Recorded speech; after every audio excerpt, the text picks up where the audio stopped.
Welcome back students, I am Nilesh Kuswaha and today we are going to discuss about pregnancy and embryonic development।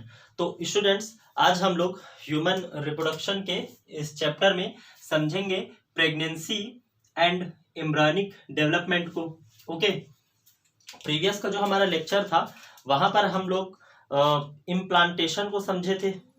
Okay, implantation में हमने देखा था कि fertilisation के बाद mainly होता क्या है कि फर्टिलाइजेशन के बाद जो एक जाइगोट है ना, जाइगोट में क्या होता है, क्लीवेज होता है। ओके, और क्लीवेज के बाद मेनली क्या बनता है, वहां पर मॉरुला बनता है ना, माइटोसिस ही होता है एक प्रकार का। मॉरुला स्टेज बनेगा और मॉरुला के बाद वहां पे क्या है, ब्लास्टोसिस्ट का फॉर्मेशन होता है। ब्लास्टोसिस्ट में हमने देखा था कि उसमें मेनली इनर साइड में इनर सेल मास होता है।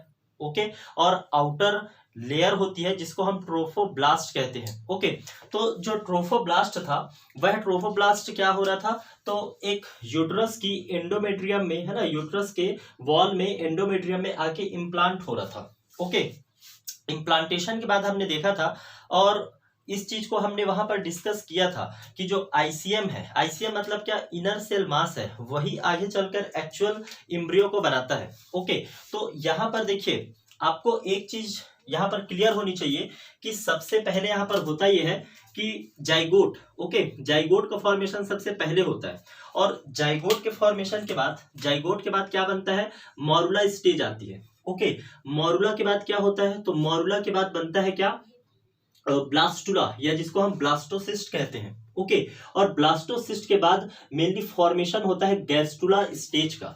अब गैस्ट्रुला स्टेज क्या होता है इसको हमको समझना है। मॉरुला के बारे में तो हमने देखा हुआ है, ब्लास्टोसिस्ट या ब्लास्टुला के बारे में हमने देखा हुआ है, गैस्ट्रुला को हमको समझना है।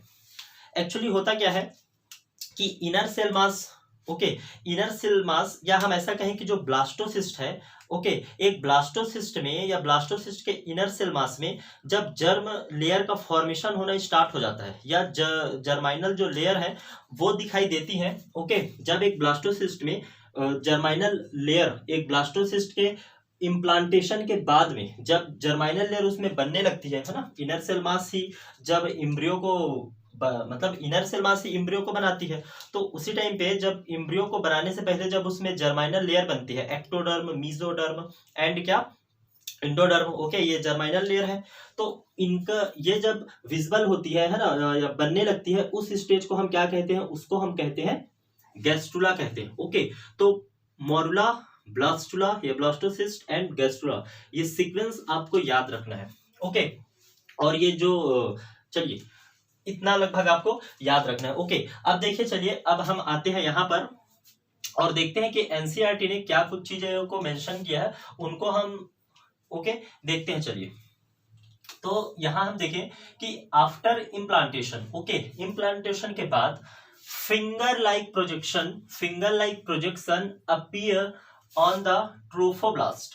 ओके, इम्प्लांटेशन के बाद मेनली क्या होता है कि जो ब्लास्टोसिस्ट है उसमें कुछ फिंगर लाइक प्रोजेक्शन दिखाई देते हैं, कुछ फिंगर लाइक प्रोजेक्शन दिखाई देते हैं किसमें, ट्रोफोब्लास्ट में। और इन फिंगर लाइक प्रोजेक्शन को देखिए, ट्रोफोब्लास्ट किसका पार्ट है, तो ट्रोफोब्लास्ट जो ब्लास्टोसिस्ट था उसी के आउटर लेयर है जिसको हम ट्रोफोब्लास्ट बोलते हैं। और ट्रोफोब्लास्ट जो है वह इंडोमेट्रियम में आके अटैच होती है, इम्प्लांट होती है। इम्प्लांटेशन के बाद क्या होता है, उसमें कुछ फिंगर लाइक कुछ ऐसे प्रोजेक्शन दिखाई देते हैं। ओके, कुछ फिंगर लाइक प्रोजेक्शन ऐसे बन जाते हैं और इन फिंगर लाइक प्रोजेक्शंस को हम क्या कहते हैं, इनको हम कहते हैं कोरियोनिक विलाई कहते हैं। इनको हम क्या कहते हैं, कोरियोनिक विलाई कहते हैं। यहाँ पर देखिए आप, इनको हम कहते हैं कोरियोनिक विलाई या प्लेजेंटल विलाई भी हम इनको कह सकते हैं। ओके, प्लेजेंटल विलाई क्यों कह रहे हैं उनको भी हम देखेंगे, कोरियोनिक विलाई कहेंगे। मतलब ट्रोफोब्लास्ट में ओके कुछ फिंगर लाइक प्रोजेक्शन का फॉर्मेशन होगा, इसको हम क्या कहेंगे, कोरियोनिक विलाई कहेंगे।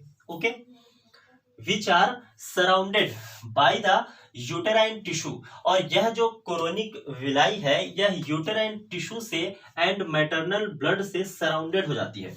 यहाँ पर होता यह है, जो कोरोनिक विलाई है उससे uterine tissue and maternal blood surrounded हो जाता है और कुछ इस प्रकार का, कुछ यहाँ पर कुछ इस प्रकार का स्ट्रक्चर बनता हुआ दिखाई देता है, कुछ इस प्रकार का स्ट्रक्चर बनता हुआ दिखाई देता है। और इस स्ट्रक्चर को हम क्या कहते हैं, इसी स्ट्रक्चर को हम कहते हैं प्लेजेंटा कहते हैं। ओके, जो एक स्ट्रक्चरल एंड फंक्शनल यूनिट होती है प्लेजेंटा।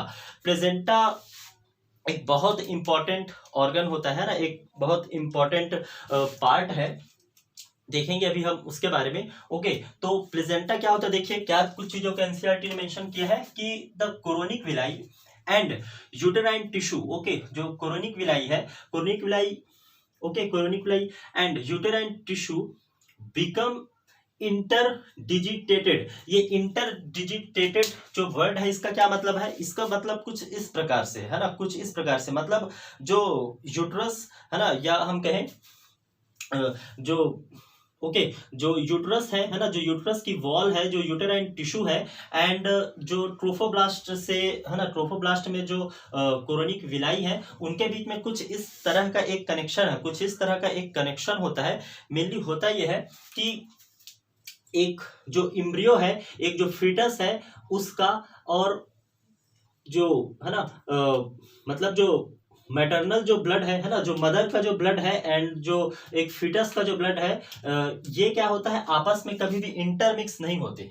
ओके, हालांकि यहाँ पर ये देखा जाता है कि गैसेस का एक्सचेंज वगैरह तो होता है। ओके, प्लेजेंटा के थ्रू मेनली क्या होता है, देखिए प्लेजेंटा है क्या, तो कोरोनिक विलाई एंड जो यूटेराइन टिश्यू है ना, या यूटेराइन जो वॉल है वो आपस में एसोसिएटेड होके क्या बनाई, प्लेजेंटा बनाई। तो इनके बीच में ऑक्सीजन का, ओके, या हम कहें न्यूट्रिएंट का एक्सचेंज तो होता है, लेकिन कभी भी दोनों की जो ब्लड है वो इंटरमिक्स कभी भी नहीं होती। ओके, कई टाइप के इम्यूनोग्लोबिन्स वगैरह को भी मदर से जो फीटस है उसको दिया जाता है। जैसे एक इम्यूनोग्लोबिन है IgG। ओके, एक इम्यूनोग्लोबिन है जिसको मेनली मदर से दिया जाता है ना, डेवलपिंग जो एम्ब्रियो है उसको दिया जाता है। ओके, IgG एक इम्यूनोग्लोबिन है। तो यहाँ पर देखिए कि uterine tissue become interdigitated. Okay, interdigitation, हमको इंटरडिजिटेशन वहां पे देखने को मिलता है। ओके, तो ये वर्ड आई थिंक क्लियर होगा। With each other and okay and jointly from a okay structural and functional unit. Okay, तो यहाँ पर क्या होता है कि स्ट्रक्चरल एंड फंक्शन यूनिट का फॉर्मेशन होता है जिस okay between developing embryo. Okay, developing जो एम्ब्रियो है एंड किसके बीच में, developing embryo and maternal body. Okay, जो मैटरनल जो बॉडी है इनके बीच में, मैटरनल बॉडी जो यूट्रस है उसके बीच और इस डेवलपिंग एम्ब्रियो के बीच में एक क्या होता है, एक ठीक है, एक स्ट्रक्चरल एक फंक्शन यूनिट का फॉर्मेशन होता है जिसको हम क्या कहते हैं, प्लेजेंटा कहते हैं। ओके, अब देखिए क्या कि यहाँ पर एक कंफ्यूजन यह होता है, अधिकतर लोगों को कंफ्यूजन होता है कि इम्ब्रियो एंड फीटस में क्या डिफरेंस है। ओके, फीटस एंड इम्ब्रियो, इसको आप पहले क्लियर कर लीजिए। देखिए होता यह है कि फर्टिलाइजेशन के बाद, ओके, फर्टिलाइजेशन के बाद जब फर्टिलाइजेशन हुआ है तो फर्टिलाइजेशन के बाद जब जाइगोट बना वहां से लेके है ना, फर्टिलाइजेशन के बाद में मिली, ओके, फर्टिलाइजेशन के बाद में फर्टिलाइजेशन से लेकर ओके, जब फर्टिलाइजेशन हुआ तब वहां से लेकर के 8th वीक है ना, 8th वीक ऑफ प्रेगनेंसी, मतलब फर्टिलाइजेशन से 8th वीक तक का जो टाइम होगा, इस टाइम में हम क्या कहेंगे, इस टाइम में हम कहेंगे इम्ब्रियो वर्ड यूज करेंगे। ओके, फर्टिलाइजेशन से 8th वीक तक का जो टाइम होगा, ओके, तब तक हम क्या कहेंगे, इम्ब्रियो वर्ड यूज करेंगे। इसके बाद देखिए, इसके बाद after 8th week, okay, after 8th week मतलब 8th वीक के बाद 8th वीक के बाद लेकर कहां तक, बर्थ तक का टाइम, जो बर्थ तक का टाइम होता है ना, 8th वीक्स के आगे अगर हम देखें तो 8th वीक से लेकर है ना 8th वीक के बाद कहां तक, बर्थ तक। ओके, इसका यह जो टाइम पीरियड होगा तो अब हम इसको क्या कहते हैं, फीटस कहते हैं। तो 1 से या फर्टिलाइजेशन से 8 वीक का जो टाइम होगा तब तक हम उसको इम्ब्रियो कहेंगे। ओके, और उसके बाद फिर हम क्या वर्ड यूज करेंगे, बर्थ तक, उसको फीटस कहते हैं। ओके, तो ये बात बिल्कुल क्लियर होनी चाहिए। ओके, चलिए, the placenta facilitate the supply of oxygen and nutrient to the embryo. Okay, देखिए इम्ब्रियो वर्ड है ना, यहाँ पर इम्ब्रियो वर्ड है, तो इम्ब्रियो फिटस में आपको जो डिफरेंस था मैंने वो बता दिया है आपको, है ना। तो देखिए मेनली जो प्लेजेंटा है ना, प्लेजेंटा मेनली ये देखिए कोरोनिक विलाई और ये जो मैटरनल ब्लड है उसके साथ में कुछ इस प्रकार से, है ना, मतलब सराउंडेड हो जाती है। और यहाँ पर एक स्ट्रक्चर एंड फंक्शन यूनिट का फॉर्मेशन होता है जिसको हम क्या कहते हैं, प्लेजेंटा कहते हैं। ओके, तो जो प्लेजेंटा है इसका काम क्या होता है, तो प्लेजेंटा मेनली क्या करता है कि ऑक्सीजन एंड न्यूट्रिएंट की सप्लाई करता है इम्ब्रियो तक। ओके, इसके अलावा जो क्या जो मेनली क्या वेस्टेज होते हैं, जैसे कार्बन डाइऑक्साइड हो गया, है ना, कार्बन डाइऑक्साइड हो गया, एंड जो एक्सक्रीटरी जो वेस्टेज होते हैं, कार्बन डाइऑक्साइड और एक्सक्रीटरी जो वेस्टेज है, तो इनको मेनली क्या करता है कि जो इस एम्ब्रियो में या इस फिटस में जो भी कार्बन डाइऑक्साइड एंड एक्सक्रीटरी जो वेस्टेज हैं, इनका जो फॉर्मेशन होगा तो इनको बाहर यहाँ से निकालने का जो काम है ना, ये प्लेजेंटा के थ्रू ही कहाँ पहुंच जाते हैं, मदर की बॉडी में पहुंच जाते हैं। ओके, तो इनको रिमूव करने का जो काम है and oxygen, okay, and nutrient को प्रोवाइड करने का काम इस एम्ब्रियो को, है ना, ये मेन जो काम है कौन करता है, मेनली प्लेजेंटा करता है। क्लियर, इस चीज को एनसीईआरटी ने बिल्कुल मेंशन किया है। Okay, materials okay produce by the embryo, ठीक है, यहां तक क्लियर है। The placenta is connected to the embryo. अब देखिए क्या कि जो प्लेजेंटा है, ये जो एक प्लेजेंटा है ना, स्ट्रक्चर एंड फंक्शन यूनिट जो प्लेजेंटा है, यह जो प्लेजेंटा है यह इम्ब्रियो से या इस फीटस से एक स्ट्रक्चर के थ्रू देखिए क्या है, कनेक्टेड है। तो इस स्ट्रक्चर को हम क्या कहेंगे, इसको हम कहेंगे अम्बिलिकल कॉर्ड कहते हैं ना। आफ्टर बर्थ आप देखेंगे कि अम्बिलिकल कॉर्ड को काटना पड़ता है ना, ये मेनली अम्बिलिकल कॉर्ड को ही काटा जाता है। ओके, तो यहाँ पर देखिए कि the placenta is connected to the embryo by the umbilical cord। Okay, तो एक ट्यूब लाइक एक स्ट्रक्चर होता है एम्ब्रियो, है ना, जो मेनली क्या करता है, इस एम्ब्रियो को, इस फीटस को क्या करता है, कनेक्ट करता है किससे, प्लेजेंटा से। इसको हम क्या कहेंगे, अम्बिलिकल कॉर्ड कहेंगे। Okay, the placenta act as an endocrine tissue. अब देखिए क्या कि प्लेजेंटा काफी इंपॉर्टेंट एक पार्ट है। यह क्या करता है, एंडोक्राइन टिश्यू या हम कहें एंडोक्राइन ग्लैंड के समान भी यह वर्क करता है। ओके, कई सारे हार्मोन्स का सिक्रेशन करता है कौन, प्लेजेंटा। तो चलिए इनको हम समझते हैं। And produce the human. अब देखिए सबसे पहला जो हार्मोन है वह कौन सा है, तो chorionic. Okay, okay, chorionic gonadotrophins. Okay, chorionic गोनेडोट्रोफिन्स।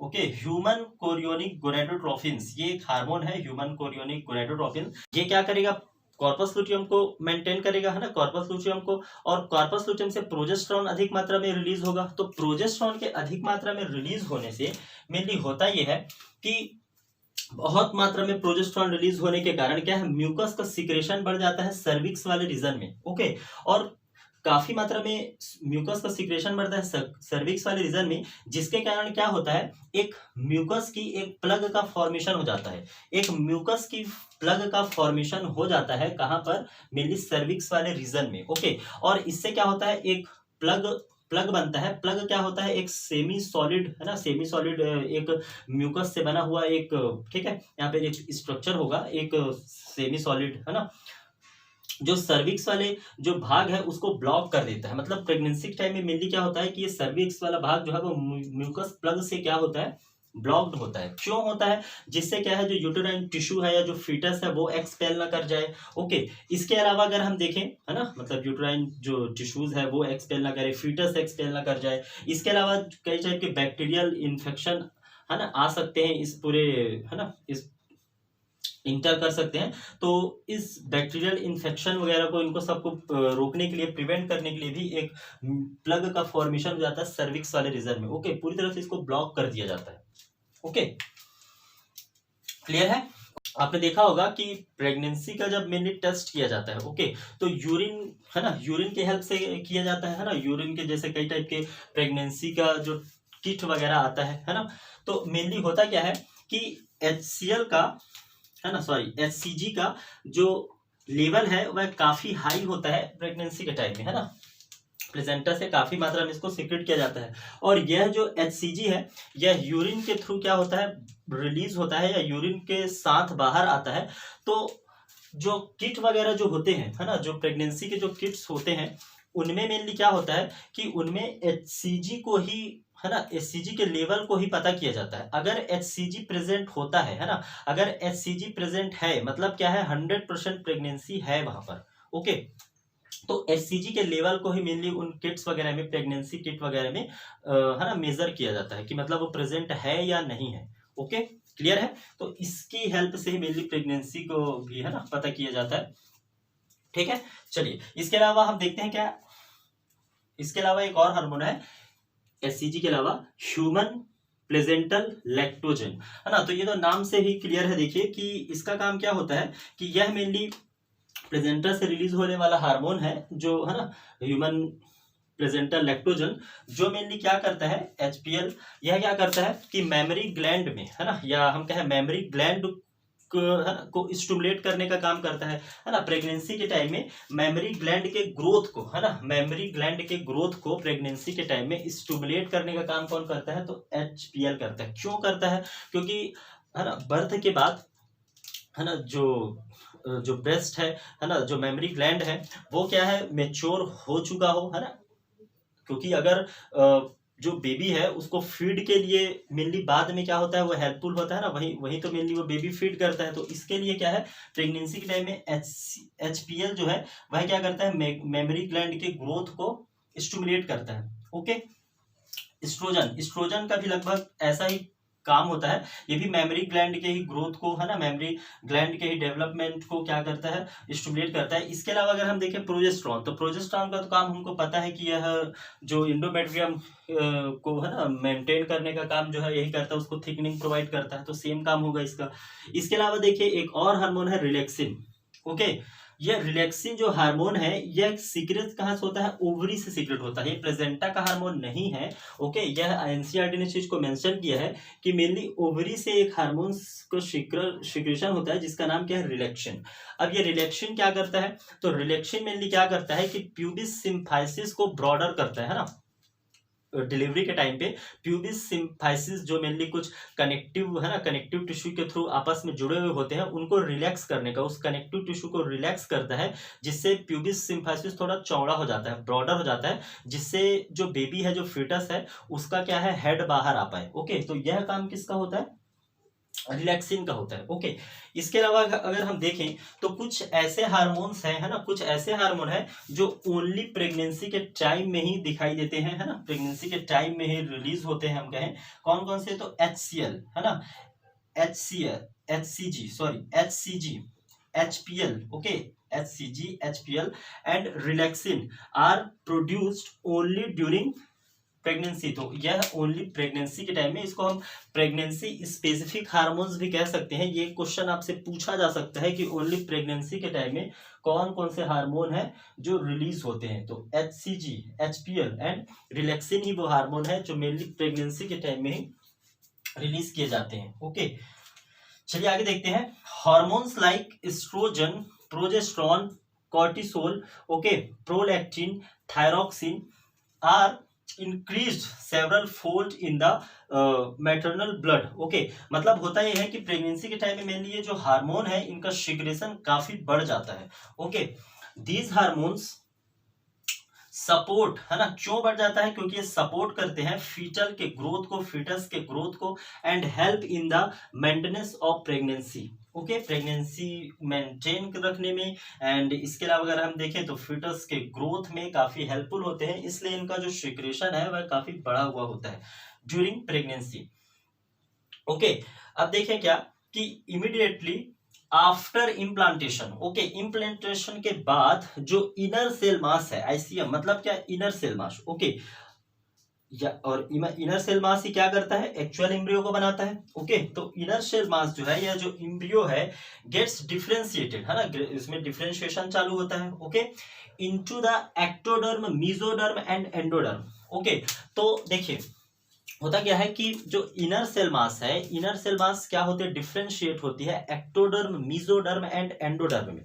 होता यह है कि पहले जो इनर सेल मास है ये मेनली क्या है, 3 जर्म लेयर है। कौन कौन से हैं? एक्टोडर्म, इनका नाम आपको याद रखना है, ectoderm, mesoderm and endoderm. Endoderm क्या है, सबसे इनर मोस्ट लेयर होती है। मीजोडर्म क्या है, जो इंडोडर्म और एक्टोडर्म के बीच में प्रेजेंट होती है, ओके। और एक्टोडर्म क्या है, सबसे आउटर लेयर होती है, ओके। यह तीनों जर्म लेयर होती है और इन्हीं तीनों जर्म लेयर से एक पूरी की, है ना, जितने भी ऑर्गन प्रेजेंट होते हैं एक ह्यूमन बॉडी में, उन पूरी ह्यूमन बॉडी का फॉर्मेशन जो है ना, ये उन पूरे ऑर्गन का जो फॉर्मेशन है, ओके, ये इन तीन जर्म लेयर से ही होता है, ओके। एक्टोडर्म जो होता है आउटर मोस्ट लेयर है ना। सब देखिए ह्यूमन के केस में मेनली होता है कि सबसे पहले बनता है इंडोडर्म, ओके, उसके बाद बनता है क्या, एक्टोडर्म, और इन दोनों के बनने के बाद लास्ट में दोनों के बीच में एक और लेयर बनती है, एक और जर्माइनल लेयर बनती है, जिसको हम क्या कहते हैं, मीजोडर्म कहते हैं, है ना। अब देखिए ये मेनली मैंने बताया कि, चलिए आगे लिखा हुआ है, इस पे हम डिस्कस करते हैं अभी, ओके। जैसे यहाँ पर देखिए कि these 3 layers give rise to all tissues organ, है ना। मैंने बताया ना कि ये जो 3 लेयर हैं ये हमारी बॉडी के लगभग सभी ऑर्गन, ओके, एंड सभी टिश्यूज, सभी ऑर्गन का फॉर्मेशन करते हैं, ओके। अभी मैं कुछ ऑर्गन्स के नाम बताऊंगा जो मेनली इन जर्म लेयर से बनते हैं, ओके, इन अडल्ट, ओके। चलिए तो देखते हैं क्या कि सबसे पहले हम देखें क्या एक्टोडर्म के बारे में। तो एक्टोडर्म क्या है, तो एक्टोडर्म मेनली क्या है, सबसे आउटर मोस्ट लेयर होती है। और जैसे क्या है, नर्वस सिस्टम हो गया, ओके, तो नर्वस सिस्टम की जो ओरिजिन है वह क्या होती है, एक्टोडर्मल होती है ना। मेनली एक्टोडर्म से ही क्या होता है, हमारा जो नर्वस सिस्टम है वह बनता है ना। नर्वस सिस्टम की जो ओरिजिन है वह किस टाइप की है, एक्टोडर्मल है, ओके।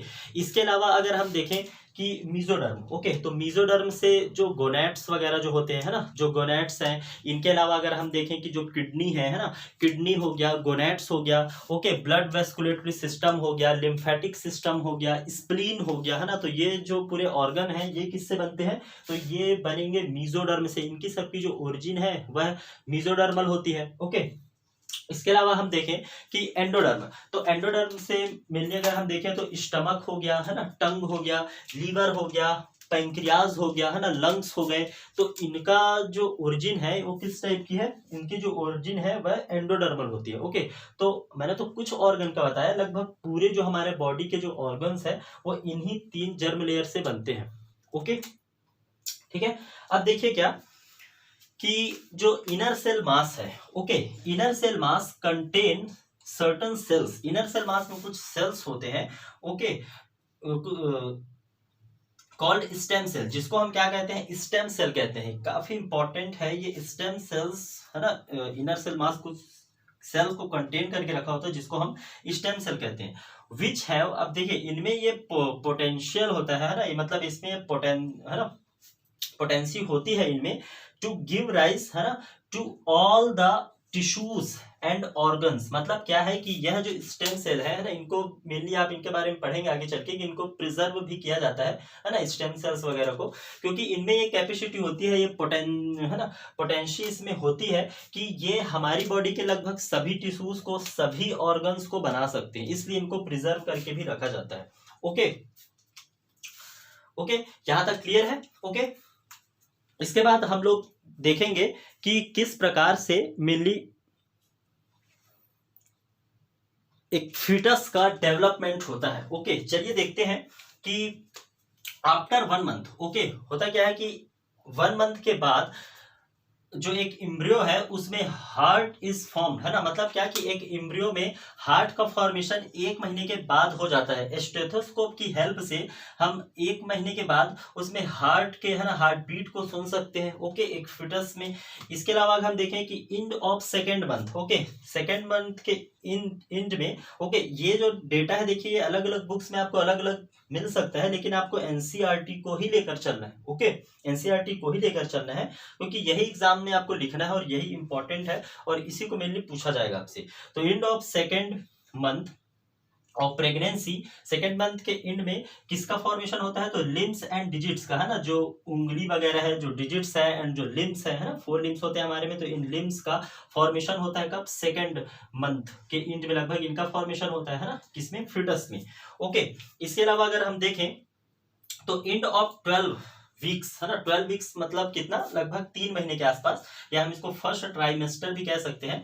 यहाँ पर क्या होता है कि major organ system are formed. तो 3 महीने का जो फिटस है उसमें, या हम जो फर्स्ट ट्राइमेस्टर का फिटस कह सकते हैं, इसमें लगभग मेजर जो ऑर्गन है उनका जो फॉर्मेशन है वो हो चुका होता है। ओके, इसके बाद केवल इनमें ग्रोथ होता है, ये ग्रो करते हैं, है ना, लेकिन फॉर्मेशन लगभग 3 महीने में ही हो जाता है इनमें।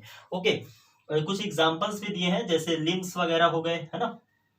एंड जो एक्सटर्नल जेनाइटल जो ऑर्गन्स हैं इनका, है ना, genital system are well developed, है ना। तो इस कंडीशन में मेनली जो लिम्स हैं एंड जो एक्सटर्नल जेनाइटल ऑर्गन है, जिसके बारे में हमने पहले ही देखा है, ओके, इनका जो डेवलपमेंट है लगभग यहाँ पे हो चुका होता है। 4 मंथ के बारे में ज्यादा कुछ एनसीईआरटी ने कहा नहीं है ना, वहां पे कोई बात वहां पे दिखाई नहीं देती। हम देखें 5th मंथ में, तो ड्यूरिंग 5th मंथ, है ना, 5वें महीने में मेनली क्या होता है कि फर्स्ट मूवमेंट, है ना, जो पहला जो मूवमेंट है एक फिटस में, वो कब दिखाई देता है, तो 5 मंथ में लगभग दिखाई देगा। Okay, and hair on the head, और हेड में जो फिटस का जो हेयर होगा, है ना, फिटस का जो हेड होगा, यहाँ पर मेनली क्या है, हेयर्स दिखाई देते हैं। कब, लगभग 5वें महीने में। Okay, end of 24 weeks. Okay, 24 weeks के इंड में, या हम कहें 6th मंथ के इंड में क्या होगा, यहाँ पे आई लिड्स जो होते हैं वो सेपरेट हो जाते हैं। ओके, इसके अलावा आई लेसेस का फॉर्मेशन हो जाता है यहाँ पे। ओके, जो पलकों के ऊपर जो है ना हेयर होती है उनका फॉर्मेशन हो जाता है आई लेसेस का।